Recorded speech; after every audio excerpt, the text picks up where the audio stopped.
I had barely merged onto Highway 71 when Maria called me crying so hard I could hear her struggling to breathe. "Ma'am," she whispered, "don't go home. Pull over and check the cameras." I felt my hands tighten around the steering wheel. "What happened?" "Please, just look." There are moments when your body understands danger before your mind does. Mine did then. I took the next exit, pulled into the parking lot of a closed barbecue place, and stopped beneath a faded sign advertising brisket by the pound. My in-laws had been inside Austin Bergstrom Airport less than 20 minutes earlier, smiling beside their matching blue suitcases. They were headed to Seattle supposedly before boarding an Alaskan cruise. My mother-in-law Judith had hugged me longer than usual.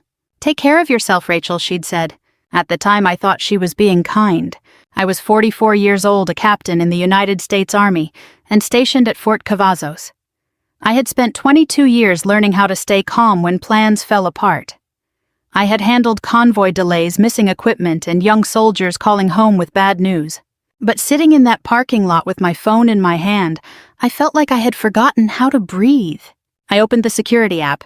The first camera showed our front porch in Killeen, empty. The second showed the kitchen. Nothing.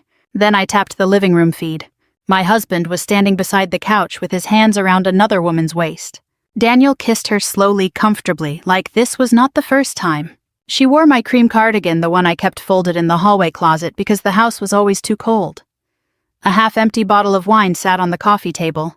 Daniel had opened the good Cabernet my battalion commander gave me after our last inspection. For several seconds I simply watched. Then the woman laughed and touched his face. Daniel smiled at her in a way I had not seen directed at me in years. My phone slipped against my palm. I caught it before it hit the floorboard. "Maria," I said when I called her back, "where are you?" "In the laundry room." "What are you doing there?" "I came back for my blood pressure pills. I heard voices. I thought you came home early." "Can they see you?" "Number." "Leave through the garage. Don't take anything except your purse." She hesitated. "Mrs. Morgan, I'm sorry." "Maria, listen to me. This is not your fault." My voice sounded steady. I was grateful for that, even if the rest of me was not. I saved the video to my phone, then sent a copy to my personal email. Training took over. Preserve the evidence. Confirm the facts. Do not rush into a bad situation. Just as I reached for the ignition movement appeared on the living room screen. A blue suitcase rolled into view. The same blue suitcase I had watched my mother-in-law take through the airport doors. Then Judith stepped into my living room laughing. For a second I convinced myself I had to be looking at an old recording. There had to be some explanation. Maybe the airport camera had glitched. Maybe Judith had forgotten something before security and turned back. Maybe I was tired after another long week at Fort Cavazos. Then I noticed the timestamp in the corner. 11:47 a.m. Live. I watched Judith set the suitcase beside the couch while Daniel wrapped an arm around her shoulders. "Well," she said with a grin that was easier than I expected. The woman Daniel had been kissing laughed. "I honestly thought she'd insist on walking you all the way to security." Daniel shrugged. "She never questions family." My stomach dropped. Not because of the affair anymore. Because all three of them were laughing together. Maria had been right. This wasn't some secret relationship my husband had desperately tried to hide. His parents knew. Maybe they had always known. I forced myself to keep watching instead of reacting. Years in the Army had taught me something valuable. Panic makes people careless. Patience lets you see the whole battlefield. Judith looked toward the dining room. "Did Maria leave?" "I think so," Daniel answered. "She cleaned this morning." The other woman frowned. "You're sure she didn't see me?" Daniel waved a dismissive hand. "She's 61. She barely notices anything." I nearly laughed. Not because it was funny. Because Maria had probably noticed more about our marriage than I had. I immediately called her again. She answered on the first ring. "I'm driving," she whispered. "Good. I'm so sorry." "You don't owe me an apology. I should have told you sooner." "Sooner?" There was silence. Finally she sighed. "I've seen that woman before." I closed my eyes. "How many times?" "I don't know exactly." Another pause. "Maybe 6. The number hit me harder than the kiss. 6 visits. Not one mistake. Not one terrible decision. A routine. "You never saw anything inappropriate?" I asked quietly. "No." "So why didn't you tell me?" "I wasn't certain. Mr. Morgan always said she was a client." That sounded exactly like Daniel. Always a reasonable explanation. Always calm. Always convincing. Maria continued. "But today, what changed?" Your mother-in-law hugged her. I didn't answer. There wasn't any introduction, Maria said softly. They already knew each other. That tiny detail somehow hurt more than everything else. Judith hadn't accidentally discovered the affair. She had welcomed it. I disconnected and replayed the footage from the beginning. This time I wasn't watching Daniel. I was studying the room. Coffee cups, 3 of them. A bakery box from Shipley Doughnuts. Fresh. Someone had planned this morning. Then I noticed another camera angle. The driveway. At exactly 11:39 a.m. a black SUV pulled in. Judith and Harold stepped out. No rideshare. No airport shuttle. Harold opened the trunk.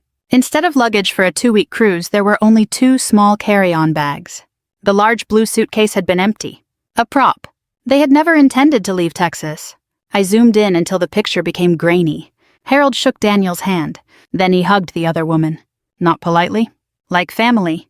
A memory surfaced without warning. 3 months earlier, Judith had canceled Sunday dinner because she and Harold were spending the weekend in Waco. Daniel hadn't gone with me to church that morning. He claimed he had an important client meeting. I suddenly wondered if they had all spent that weekend together. How many holidays? How many birthdays?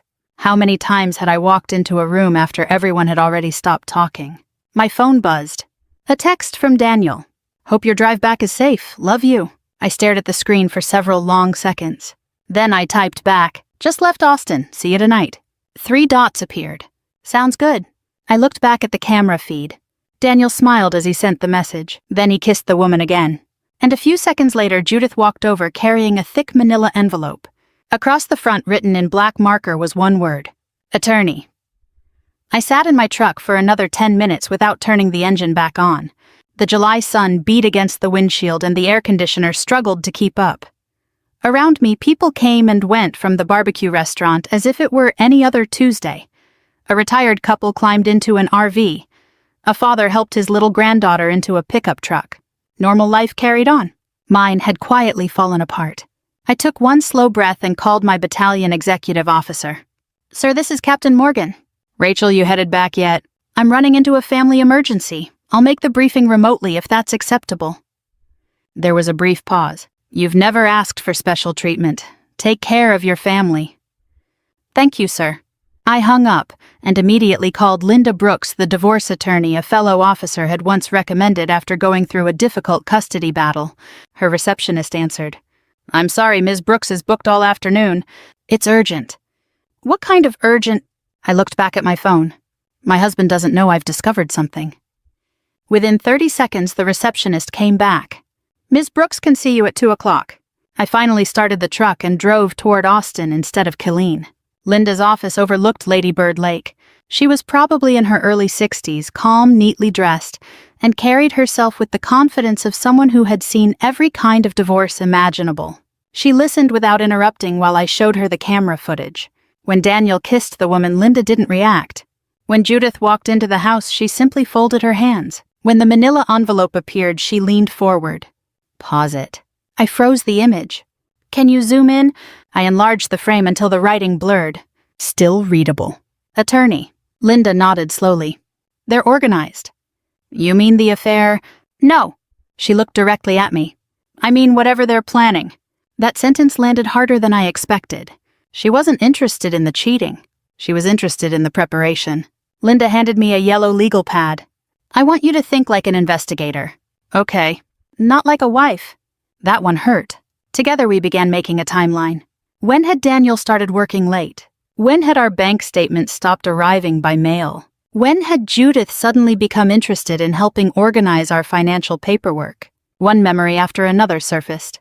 About 6 months earlier, Daniel had insisted on switching everything to paperless billing. It'll save clutter, he'd said. I had agreed without thinking. Another memory. Judith had volunteered to keep copies of our house documents inside her fireproof safe because older homes sometimes have electrical fires. At the time, it sounded thoughtful. Now it sounded calculated. Linda circled both events. They were building something. Before leaving, Linda gave me one instruction. Don't confront anyone. I don't think I can pretend. You have to. She slid a business card across the desk. If they're preparing for divorce, they'll expect anger. What won't they expect? A patient woman collecting evidence. Driving back toward Killeen, I stopped for coffee at a Buc-ee's.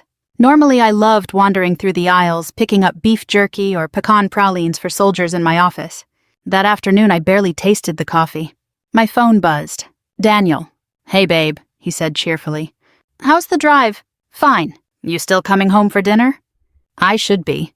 Mom and Dad just landed." I nearly laughed. "Landed already?" "Yeah, flight was early." The lie came so naturally. No hesitation. No stumble. Nothing. After we hung up, I pulled into a quiet parking space and reopened the driveway footage. The timestamp was unmistakable. At 11:39 a.m., my in-laws had walked into my house. At 11:52 a.m., Daniel had texted me that they were boarding. Now barely 2 hours later, he claimed they'd already landed. 3 impossible stories. One confident liar. I started the truck again. Then another thought hit me. If Daniel was willing to lie this casually about something I could eventually verify, what else had he already hidden? That evening, after logging into our joint investment account for the first time in months, I found my answer. Nearly $186,000 was gone. I stared at the screen until the numbers stopped looking real. $186,247.18. That was how much had disappeared from one of our joint investment accounts. Not withdrawn all at once. Transferred. Small amounts over nearly 8 months. $10,000 here. $15,000 there. $25,000 after Christmas. Each transaction had a bland description like portfolio adjustment or asset reallocation. If I hadn't been looking for trouble, I probably never would have questioned any of it. I took screenshots of every page before logging out. Then I sat at my kitchen table listening. The house was quiet. Daniel was upstairs taking a shower, humming to himself. Just an hour earlier, he had kissed me on the forehead and asked if I wanted grilled salmon for dinner. I had smiled. "That sounds nice." The words tasted like cardboard. For 18 years, I had believed I knew this man better than anyone. Now I wasn't sure I had ever really known him at all. The next morning, I drove back to Austin before reporting to Fort Cavazos. Linda already had a legal assistant waiting with a checklist. Today, she said, "We collect facts. Feelings can wait." It sounded cold. Oddly enough, it helped. We spent nearly 3 hours going through every account I could remember. Checking. Savings. Retirement. Brokerage. College savings for our niece whom we'd promised to help through nursing school. Linda frowned more with each document. "Rachel, has your husband always handled the finances?"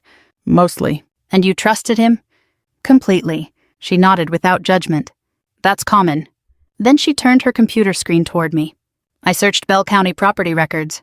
3 properties appeared. Our home, a small rental house, and a lake cabin outside Burnett. I blinked. "We don't own a cabin." Linda pointed at the ownership history. "No." She paused. "But Daniel did. According to the records, he had transferred the cabin to Judith for $1 6 weeks earlier. $1. I actually laughed. Not because it was funny, because it was so absurd. "You don't sell a lake house for $1. "No," Linda agreed. "You hide it." That afternoon, I met Maria at a small cafe in Harker Heights. She looked exhausted. "I hardly slept. I know the feeling." She wrapped both hands around her coffee cup. "I keep wondering if I should have said something months ago." I reached across the table.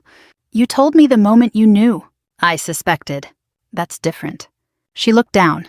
"I've worked for your family for 10 years." "No." She looked confused. "You've worked for me." Her eyes filled with tears. "I couldn't betray you." "You didn't." For the first time in 2 days, I felt something besides anger. Gratitude. Without Maria, I would still be living inside Daniel's carefully built illusion. Life on base continued as if nothing had changed. Morning formation. Staff meetings. Equipment readiness reports. One afternoon, a young lieutenant complained because a supply shipment was arriving 2 hours late. Normally, I would have smiled. Instead, I found myself thinking how strange life was. One part of my world was collapsing. The other expected me to discuss fuel inventories and maintenance schedules. Somehow that routine became comforting. The Army didn't care about my marriage. The Army simply expected me to do my job, and I still could. That Friday evening, Linda called. "I have good news and bad news. I'll take the bad first. I believe Daniel intends to file for divorce." I wasn't surprised. "And the good? He's already chosen the timing." "What do you mean?" "He isn't planning to serve you now." A chill ran through me. Linda continued. "He's waiting until after your 6-week training deployment to Fort Irwin next month." I closed my eyes. Of course. He wanted me hundreds of miles away while he emptied the house. He thought distance would leave me too overwhelmed to fight back. Linda's voice softened. Rachel, yes. I don't think he realizes you've already changed the game. I looked out the office window toward the parade field. Neither did I. But I intended to. For the next 2 weeks I lived 2 different lives. At home I smiled over dinner-folded laundry beside Daniel and listened as he complained about traffic clients and the Texas heat. We watched old episodes of Blue Bloods in the evenings like we always had. Sometimes he'd reach for my hand. I let him, not because I'd forgiven him, because I needed him to keep believing I knew nothing. During the day, though, I was building a timeline with Linda. Every receipt, every property record, every bank transfer, every lie. It felt less like preparing for a divorce and more like putting together a 1,000-piece puzzle without the picture on the box. One Thursday afternoon, Linda called while I was eating lunch outside headquarters at Fort Cavazos. I think I found what they've really been hiding. I set my sandwich down. Worse than the affair, much worse. By the time I reached her office, she already had several folders spread across the conference table. She pushed one toward me. Read this. It was a sworn statement Daniel had filed months earlier while refinancing one of his business loans. Halfway down the second page, I found the sentence. My wife is frequently absent due to military obligations and has effectively abandoned the marital relationship. I stared at it. I never abandoned him. I know. I've deployed twice in 18 years. Linda nodded, and both deployments were less than 9 months. I kept reading. Daniel claimed he managed the household alone. He claimed I had chosen the army over my family. He claimed he expected our marriage to end years ago. None of it was true. My eyes burned. Not because I wanted to cry. Because I suddenly realized how long he had been rewriting our story. That evening I drove to our church in Killeen. Not for a service, just to sit quietly for a few minutes. Pastor Allen happened to walk through the fellowship hall. Rachel. He smiled warmly before noticing my expression. Everything all right? I almost said yes. Instead, I asked a question. Has Daniel ever talked to you about our marriage? His smile faded. A little. What did he say? He hesitated. I probably shouldn't. It's important. Pastor Allen sighed. He told me military life had changed you. I stayed silent. He said you were never home. Another pause. He asked us to pray that you'd find your way back to your family. The words landed harder than I expected. Not because strangers believed them. Because people I respected had been quietly praying for a problem that never existed. Daniel hadn't just lied to me. He had lied about me. The next morning, Linda called again. I have something else. I'm almost afraid to ask. You remember the lake cabin? Yes. I found where some of the missing money went. She emailed several documents. Over $140,000 from our investment account had paid for renovations. A new dock, a remodeled kitchen, custom furniture. Every invoice had been issued before ownership quietly transferred to Judith. So I helped pay for a house that isn't even legally ours anymore. Exactly.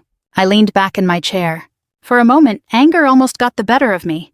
I wanted to drive home. I wanted to throw Daniel's clothes into the yard. I wanted to demand answers. Instead, I remembered something an old first sergeant once told me during a field exercise. Never move before you understand the whole battlefield. He wasn't talking about marriage, but the advice still fit. That weekend, Daniel suggested we host a family barbecue after Judith and Harold returned from their vacation. Vacation. The word almost made me laugh. Sounds nice, I said. They've missed you. I'm sure they have. Daniel smiled. You know, Mom says you've been distant lately? I looked him straight in the eyes.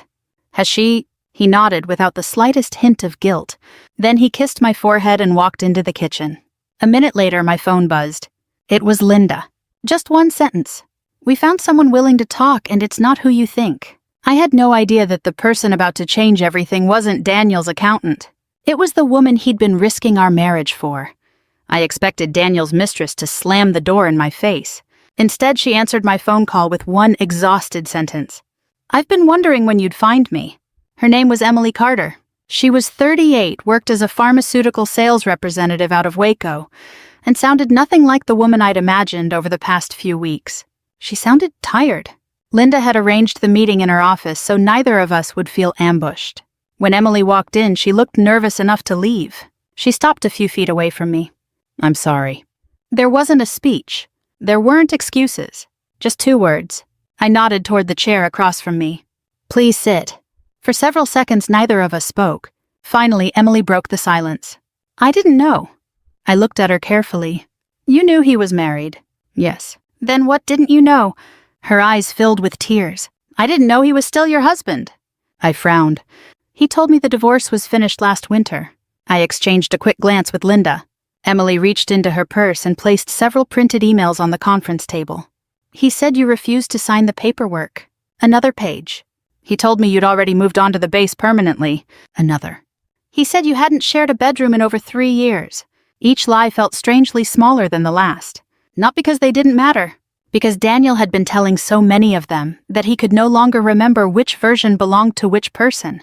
Emily looked directly at me. I asked why he still wore his wedding ring. What did he say? He said taking it off would create problems with clients. I couldn't help it. A short laugh escaped me. The first real laugh I'd had in weeks. Emily smiled weakly. I know how ridiculous that sounds now. No. I shook my head. It sounds exactly like something Daniel would say. For the first time that afternoon, the tension eased. Not much. Just enough for both of us to breathe. Linda spent the next hour asking careful questions. When did the relationship begin? About 11 months ago. Did you ever meet Daniel's parents? Emily nodded. Several times. My stomach tightened. How did he introduce you? She looked embarrassed. As the woman he'd marry after the divorce. I looked down at the table. There it was. Confirmation. Judith and Harold hadn't simply tolerated the affair. They had encouraged it. Emily continued. They invited me to Thanksgiving. I slowly lifted my head. Thanksgiving. I thought, you were visiting relatives. Last Thanksgiving. I'd spent 4 days at Fort Bliss helping coordinate emergency logistics after severe flooding in West Texas. Daniel had told me his parents decided to keep the holiday small because everyone was tired. Instead, they'd celebrated with her. As painful as the conversation was, something unexpected happened. I stopped seeing Emily as my enemy. She had believed a different set of lies than I had. We weren't competing. We had both been manipulated by the same man. Linda finally leaned back. Emily, would you be willing to testify if this goes to court? She didn't answer immediately. She stared out the window toward Lady Bird Lake. Then she nodded. Yes. Why? Emily folded her hands. Because yesterday I found out he proposed to another woman. Linda and I both looked up. Emily gave a bitter little laugh. I guess neither of us was the only one. For the first time since all this began, Daniel's carefully controlled world showed its first real crack. He hadn't just betrayed one woman. He'd been juggling 3. And none of them knew about the others. As Linda quietly gathered the documents into a folder, she looked at me and said, Rachel, I've handled divorce cases for 32 years. She paused.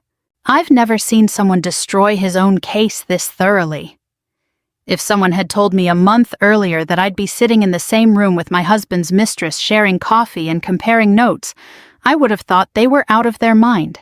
Life has a strange sense of humor. By early August, Linda had scheduled Daniel's deposition.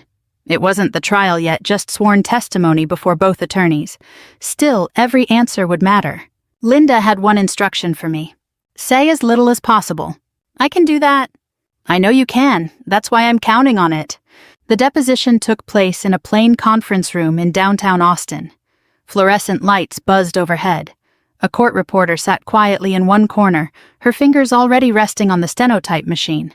Daniel walked in wearing his favorite navy sport coat, the one I'd bought him for our 15th anniversary. He smiled as if we were meeting for lunch. Rachel. Daniel. He pulled out a chair across from me. You look good.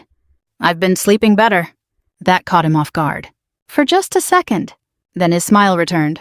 His attorney began with routine questions. Marriage. Employment. Income. Property. Daniel answered smoothly. He'd obviously rehearsed. Then Linda stood. Mr. Morgan, when did your relationship with Emily Carter begin? Daniel barely blinked. I don't know anyone by that name. Linda didn't react. She simply slid a color photograph across the table. It showed Daniel and Emily walking hand in hand through the farmer's market in Georgetown. The timestamp was from 10 months earlier. Daniel cleared his throat. She's a business acquaintance. Linda placed another photograph beside it. Dinner at a steakhouse in Round Rock. Another. A weekend at Lake Travis. Another. Daniel kissing Emily outside a hotel.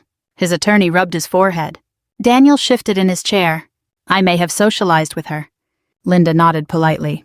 while telling her your divorce had already been finalized. I never said that. Without a word, Linda pressed a button on a small speaker. Emily's recorded voice filled the room. Daniel told me the divorce was finished before Christmas. Then Daniel's own voice answered. I know, I just haven't taken the ring off yet. The room went silent. His attorney slowly closed his legal pad. The questions continued. Did you transfer ownership of the Burnett County cabin to your mother? Yes. For $1. It was a gift. Were marital funds used to renovate that property? I don't recall. Linda handed him 6 invoices totaling more than $140,000.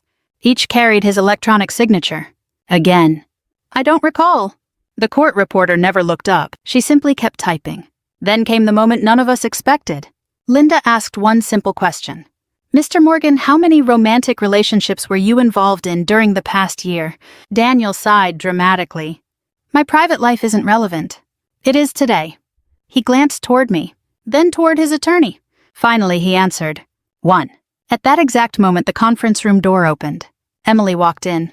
Daniel's face turned completely white. I was asked to wait outside until now, she said calmly. She looked at him for several long seconds. Then she asked the question I'd been wondering myself. Daniel? Her voice was steady. Which one of us were you planning to marry? Daniel opened his mouth. Nothing came out. Emily smiled sadly. You told me Rachel was gone. She looked at me. I'm sorry. Then she looked back at Daniel. And last week I learned you proposed to another woman in Dallas. His attorney dropped his pen. Even the court reporter paused for the first time all morning. Daniel finally whispered one word. But there was nothing left to say. For the first time since this nightmare had begun, the man who always had an explanation had run out of lies. The divorce hearing was scheduled for a Wednesday morning in early September at the Bell County Courthouse in Belton. I woke before dawn, just like I always did on duty days. For a few minutes I sat on the edge of my bed listening to the quiet house. It felt strange knowing this would probably be the last morning Daniel and I would ever spend under the same roof. Not because I wanted him to stay, because I never imagined 18 years of marriage would end inside a courtroom. I put on my Army service uniform with the same care I used before promotion ceremonies. Every ribbon, every button, every crease. Not because I wanted to impress anyone, but because that uniform represented something Daniel had spent months trying to destroy my integrity. When Linda met me outside the courthouse, she smiled. You ready? As ready as I'll ever be. You don't have to win every argument today. I know. You only have to tell the truth. Those words stayed with me all morning. Inside the courtroom, Daniel was already seated beside his attorney. He looked confident, almost relaxed. Judith and Harold sat directly behind him. Judith wouldn't even look at me. Harold managed a brief nod before lowering his eyes. I wondered if he felt ashamed, or simply defeated. Judge Eleanor Watkins entered exactly at 9 o'clock. She had silver hair, reading glasses balanced low on her nose, and the calm voice of someone who had spent decades listening to people explain why none of their bad decisions were really their fault. After several procedural matters, testimony began. Linda called Maria first. Maria looked terrified. She'd never testified in court before. Judge Watkins smiled kindly. Take your time. Maria described returning to the house for her medication. She explained hearing voices, then seeing Daniel kissing another woman. She never exaggerated. She never guessed. She simply answered each question honestly. When Daniel's attorney tried to suggest she'd misunderstood what she'd seen, Maria quietly replied, I cleaned that house every week for 10 years. She looked directly at him. I know the difference between greeting someone and kissing them. A few people in the courtroom smiled. Even the judge's expression softened for a moment. Next came Emily. She admitted the affair without trying to excuse herself. I made mistakes, she said. I believed a man who lied to both of us. Then Linda introduced dozens of text messages, emails, photographs, financial records. Every piece fit together, like pages from the same story. Daniel became noticeably quieter. Finally, Linda requested permission to display the home security footage. The courtroom lights dimmed.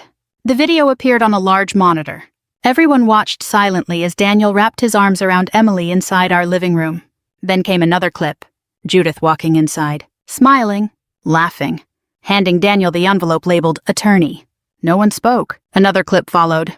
Harold helping carry boxes from the garage into his truck over several weekends. Then bank records showing property transfers during the same period. The evidence wasn't dramatic. It was methodical, and somehow that made it even more powerful. Daniel finally took the stand. His attorney tried to repair the damage. Mr. Morgan, were these financial decisions made in good faith? Yes. Did you intend to harm your wife? No. Linda stood for cross-examination. Mr. Morgan, she held up his phone records. Would you please explain why you texted Captain Morgan that your parents had safely landed in Seattle? She paused. While security footage shows all three of you eating takeout in her dining room, the courtroom became so quiet I could hear the air conditioning. Daniel looked toward his attorney, toward his parents, toward me. For the first time since this began, he had nowhere left to hide. Judge Watkins didn't announce her decision that morning. Instead, she recessed for lunch and told both attorneys she would return at 1:30 with her ruling. Those 2 hours felt longer than the previous 2 months combined. Linda and I walked across the street to a small diner called The Gin at Nolan Creek. I'd eaten there once after a military ceremony years earlier, but I couldn't remember a thing about the food.